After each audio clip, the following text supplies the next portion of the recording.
আর এদিকে খাস কলকাতায় অগ্নিকাণ্ড, জোড়াসাঁকোয় কারখানায় আগুন, কলকাতা পুরসভার 22 নম্বর ওয়ার্ডে বিপত্তি, ঘটনাস্থলে 4টে ইঞ্জিন, পরিস্থিতি মোকাবিলায় বিপর্যয় মোকাবিলা বাহিনী। খাস কলকাতায় অগ্নিকাণ্ডের ঘটনা, কলকাতা পুরসভার 22 নম্বর ওয়ার্ড, সেখানে আগুন লাগে, জোড়াসাঁকোয় কারখানায় আগুন। ঘটনাস্থলে দমকল বাহিনী, বিপর্যয় মোকাবিলা টিম পৌঁছেছে। টেলিফোন লাইনে রয়েছে আমাদের প্রতিনিধি সমীর। সমীর, এখন কি পরিস্থিতি? আগুন কি পুরোপুরি নিয়ন্ত্রণে এসেছে? সমীর, এখন কি পরিস্থিতি? আগুন কি পুরোপুরি নিয়ন্ত্রণে এসেছে?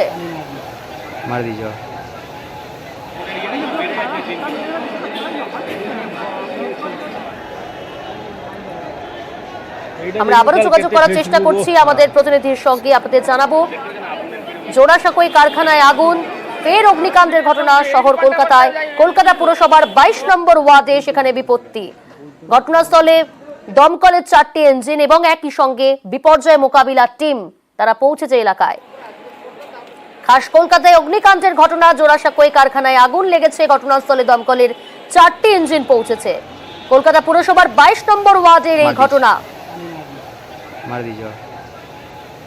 টেলিফোন লাইনে রয়েছে আমাদের প্রতিনিধি সমীর। সমীর, আগুন কি পুরোপুরি নিয়ন্ত্রণে এসেছে? কি পরিস্থিতি এই মুহূর্তে সেখানে?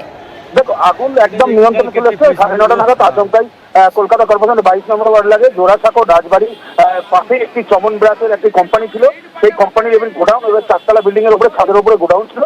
সেই গোডাউনে আচমকাই আগুন দেখতে পারে, কিন্তু রবিবারটা ছুটি ছিল। তারপরে এলাকার লোকরা সঙ্গে সঙ্গে ওখান থেকে ওরা গিয়ে দেখে আগুনের ফুলকি হচ্ছে। ওরা তখন জল দেওয়ার ব্যবস্থা করে এবং জোড়াসাঁকো থানায় এবং গিরিশ পার্ক এবং ঘটনাস্থলে দমকলকে খবর দিলে ঘটনাস্থলে ওরা তাড়াতাড়ি চলে আসে এবং সঙ্গে সঙ্গে নেওয়ার চেষ্টা করে এবং এখন পর্যন্ত আগুন নিয়ন্ত্রণ চলে এসেছে। ঘটনাস্থলে পুলিশ এবং বিপর্যয় মোকাবিলা দল এখনো পর্যন্ত আছে। ধন্যবাদ। হঠাৎ একটা আওয়াজ এলো, আগুন লেগে গেছে। তখন আমরা সবাই মিলে বেরিয়ে এলাম, পাড়ার যত লোকাল ছেলেরা ছিল সবাই গিয়ে আমরা দৌড়াদৌড়ি করলাম, ওর ওপরে উঠলাম।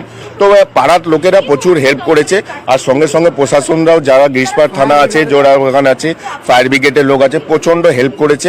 গুপ্ত লেনের ভেতর দিয়েই ওদের এন্ট্রেন্সটা আছে, তো ওখানেই কোনো রকমভাবে একটা শর্টকাট সার্কিট হতে পারে বা কোনো রকমভাবে একটা এরকমভাবে আগুন লেগে যায়।